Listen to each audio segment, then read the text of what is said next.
ini kan langkah kuda yang dilakukan pihak Pak Jokowi untuk memecah, ya kan? Memecah hubungan para tersangka maksud Anda? Iya, untuk memecah aliansi yang kompak di para tersangka ini. Lalu sejauh mana penyelesaian perkara pencemaran nama baik terkait ijazah Jokowi khusus untuk tersangka Egy Sujana dan Damai Hari Lubis bisa melalui restoratif justice atau jalur damai? Kita bahas bersama kuasa hukum Roy CS yang juga kuasa hukum Rismon dan juga Tifa, Bung Refli Harun yang sudah bergabung bersama kami di studio, serta Ketua Indonesia Police Watch Pak Sugeng Teguh Santoso yang sudah bergabung bersama kami melalui sambungan Zoom. Selamat petang Bang Refli, selamat petang Pak Sugeng. Selamat petang Mbak Cindy dan Bang Refli. Baik, terima kasih. Terima kasih sudah bergabung bersama kami di Kompas Petang. Bang Refli, Anda kan pernah mengatakan bahwa restoratif justice ini tidak mungkin dilakukan. Betul seperti itu? Apa alasannya Anda bisa mengatakan seperti itu? Saya disclaimer dulu ya, saya penasihat hukumnya atau kuasa hukumnya Roy Suryo, Dr. Tifa dan Rismon. Bertiga itu saja, tidak Egy Sujana, tidak Damai Hari Lubis. Dan tidak yang lain juga, itu penting ya, saya disclaimer. Dan kita tergabung dalam Bala RT, Barisan Pembela Roy, Rismon dan Tifa yang sekarang ini kita ke press conference di Polda Metro Jaya, dan klaster 2 ini yang kemudian dilimpahkan kan. Sementara klaster 1 diperiksa saja belum. Makanya kita bicara, ini ada inequality before the law ya. Ada ketidaksamaan di depan hukum nih. Satu cepat banget, satunya bahkan diperiksa saja sebagai tersangka belum. Nah, begini, restoratif justice itu dalam hukum pidana memang didorong. Tetapi untuk tindak pidana yang ancaman hukumannya ya maksimal 5 tahun saja. Jadi kategorinya tindak pidana ringan lah, menengah ringan gitu. Tapi kalau yang berat itu theoretically itu nggak bisa secara teoritis, itu satu ya. Kita tahu bahwa Egy Sujana dan Damai Hari Lubis ini seperti klaster 1 lainnya, selain kena pasal-pasal dengan ancaman hukuman rendah 4 tahun, 2 tahun, 9 bulan, kena ancaman hukuman yang 6 tahun, yaitu pasal tentang penyebaran kebencian dan pasal tentang provokasi. Ya, itu pertama undang-undang ITE, kedua undang-undang KUHP yang lama. Nah, karena itulah by theory harusnya tidak bisa. Itu satu. Tetapi kita tahulah, ini mohon maaf ya, menurut saya ini kan langkah kuda yang dilakukan pihak Pak Jokowi untuk memecah. Ya kan? Memecah hubungan para tersangka maksud Anda? Iya, untuk memecah aliansi yang kompak di para tersangka ini. Kan masalahnya kan jelas. Masalahnya adalah soal tudingan bahwa ijazah Pak Jokowi yang digunakan yang paling penting dalam pemilihan wali kota, gubernur, presiden, presiden 2 kali periode itu adalah ijazah palsu. Dan kita ya sudah melihat tuh, sudah mendengarai dari 6 versi ijazah yang keluar itu beda-beda. 6 versi itu KPUD 3, kemudian Dian Sandi 1, kemudian Dirtipidum tanggal 22 Mei 1, dan terakhir DGPK, gelar perkara khusus tanggal 15. Itu beda, kita bisa buktikan itu beda. Ada data-datanya. Semua lampiran ijazah yang dilampirkan berbeda-beda? Berbeda-beda. Berbedanya dalam bentuk apa nih? Walaupun ada yang sama. Gini, contoh ya, yang namanya embos-embosan sama watermark itu baru keluarnya di GPK tanggal 15 Desember. Itu aja satu clue-nya misalnya. Baik, sebelumnya kita nggak pernah lihat tuh embos-embosan sama watermark di dalam versi. Jadi yang embos Anda lihatnya saat Anda taunya saat ditunjukkan gitu ya? Iya, embos-embosan kita bilang. Baik. Saya ke Pak Sugeng. Pak Sugeng, bagaimana Anda melihat ketika kita kembali ke pokok perkara ya soal pencemaran nama baik?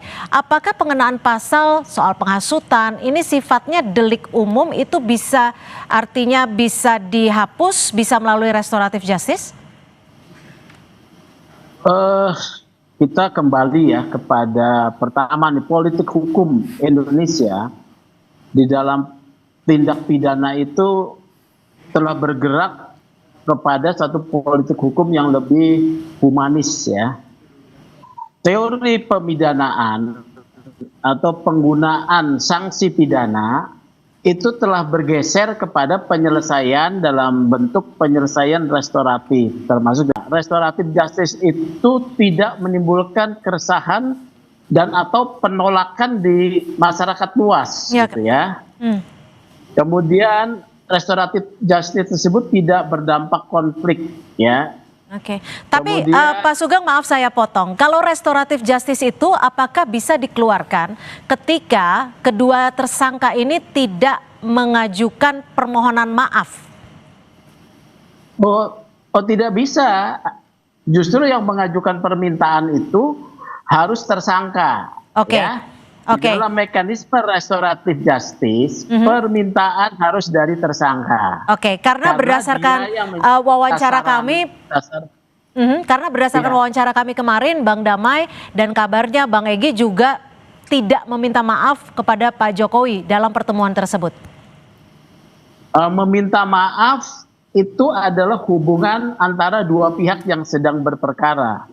Tetapi mengajukan permintaan restoratif justice adalah hak dan harus berangkat dari tersangka, bukan dari pelapor ya, atau korban. Nah, saya tidak percaya bahwa pertemuan tersebut ya mengabaikan potensi restoratif justice ya.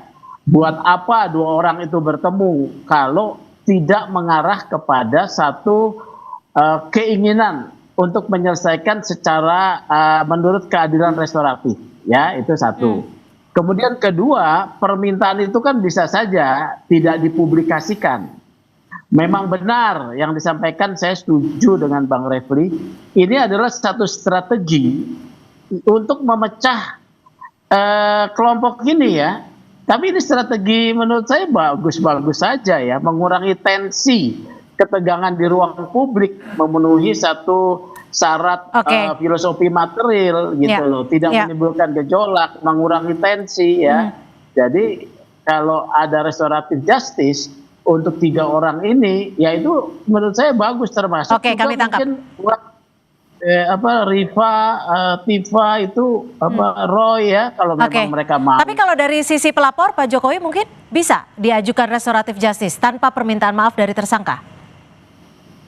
Harus dari tersangka dan ada pemulihan kerugian. Nah ya, pemulihan kerugian itu salah satunya kalau Anda mencemarkan nama orang dan tindakan itu Anda berangkat yang meminta, Anda harus minta maaf ya.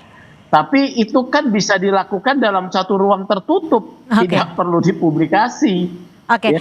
Ya, saya ke restoratif justice itu penyelesaiannya tertutup bisa ya. Baik, saya ke Bang Refli. Bang Refli, jika Anda tadi menyebutkan bahwa ini bisa saja ada unsur untuk memecah kesulitan dari para tersangka ini yang memang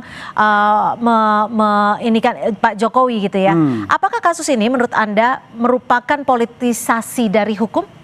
Iya, of course. Jadi sebenarnya kalau kita bicara hukum ANSI ya, kasus ini tidak boleh ditindaklanjuti. Kenapa? Karena kan pangkal persoalannya adalah soal keaslian ijazah itu. Iya. Kalau pangkal persoalannya adalah ijazah itu, maka tidak bisa dikenakan pasal fitnah terlebih dahulu sebelum ada putusan pengadilan yang berkekuatan hukum tetap yang mengatakan ijazah itu asli atau palsu. Dan itu putusannya 2 ranahnya. Gugatan perdata yang masih berproses di Solo atau gugatan petun pengadilan tata usaha negara. Nah, selama itu belum ada, maka sebenarnya tidak bisa diproses harusnya. Tapi kan masalahnya adalah Polda Metro Jaya, penyidik Polda itu memproses ini. Coba gimana kita mengatakan misalnya bahwa Roy Suryo, Dr. Tifa, kemudian Rismon itu, saya menyebut 3 itu karena kuasa hukumnya. Ya. Dia melakukan pencemaran nama baik, melakukan fitnah, sementara barang yang dipersoalkan sendiri itu belum terbukti, belum proven. Jadi gini, kalau tidak ada dispute di pengadilan atau di ranah hukum, maka UGM berhak mengatakan asli atau tidak sebagai providernya yang mengeluarkan ijazah. Tapi begitu ada dispute di ranah hukum seperti ini, maka putusan pengadilan lah sebagai requirement, syarat untuk menjadi basis apakah itu fitnah atau pencemaran nama baik. Tapi kalau dari pihak Anda, ketiga klien Anda akan melakukan ataupun mengajukan RJ? Ya nggak mungkin lah. Karena tahapan yang awalnya belum selesai. Artinya RJ itu kan ada perasaan kita bersalah. Mereka mengatakan mereka tidak bersalah. Mereka tuh benar mengatakan bahwa ijazah itu 99,9% itu palsu, itu based on scientific proof. Ya. bukan sekedar rasa tidak suka dan lain sebagainya. Dan itu sudah mereka bukukan sebagai pertanggungjawaban ilmiah mereka di buku Jokowi's White Paper. Dan itu bisa dicek misalnya. Bahkan kalau kita mau tantang nih ya, sekarang kan sudah ada putusan di KIP yang menegaskan kembali pasal 18 ayat 2 Undang-Undang Kebebasan Informasi Publik yang mengatakan bahwa dokumen ijazah ini adalah dokumen publik, harus dibuka ke ranah publik. Tidak boleh ditutup-tutupi sebagai ranah privat lagi. Kan dulu kan pengacara Jokowi mengatakan, loh ini kan privat, ini kan punya hak Jokowi. Tidak bisa lagi. Ya, Ini karena sudah ada dokumen putusan dari publik. KIP Ya. tersebut. Nah, dokumen publik inilah harus ditunjukkan ke publik whenever dia membutuhkannya.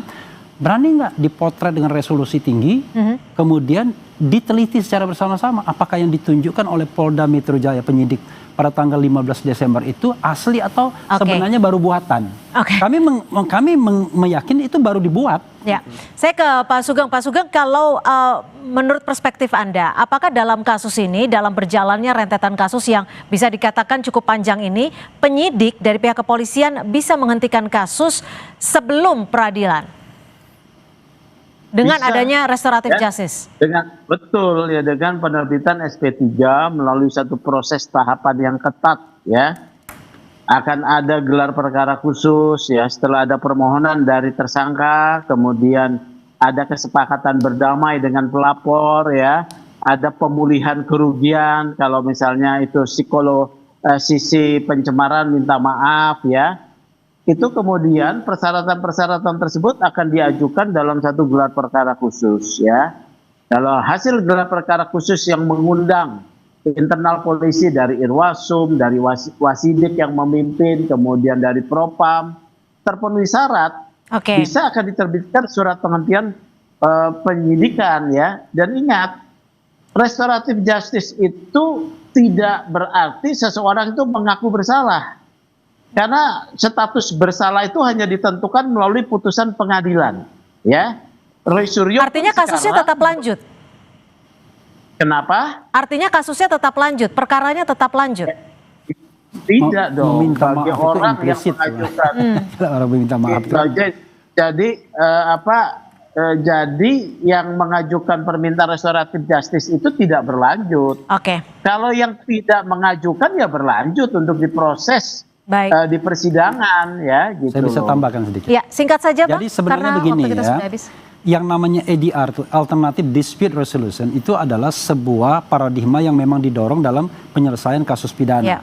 Tetapi memang itu untuk yang ancamannya 5 tahun ke bawah sebagai tindak pidana ringan. Kenapa? Negara ini terlalu besar bebannya kalau semua orang mau ke pengadilan, kan begitu.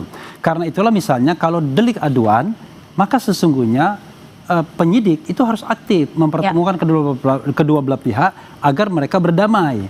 Nah, yang jadi masalah adalah ketika Jokowi mengadu pada tanggal 30 April tersebut, itu tidak ada upaya untuk melakukan restoratif justice, mempertemukan kedua belah yang bertikai. Yang ada adalah entertaining. Hari itu mengadu, hari itu dibikin laporan polisinya.